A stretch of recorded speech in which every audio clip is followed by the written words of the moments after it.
And the pitch on the way. Got a swing, got a fly ball hammered to deep center field. Santana looking up. It's gone. Wow. Jay Bruce lights up Matt Garza with a 2-out, 3-run home run to center field.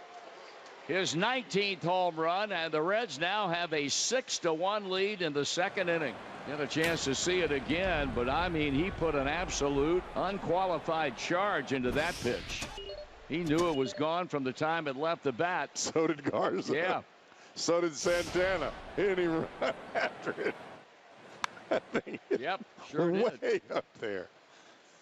That ball hit up on the scoreboard. It sure did. I mean, that was way back there. If Jay Bruce puts a ball on a tee and wants to hit the ball as far as he can, that is exactly where he would put it. I mean, he hit that ball a ton.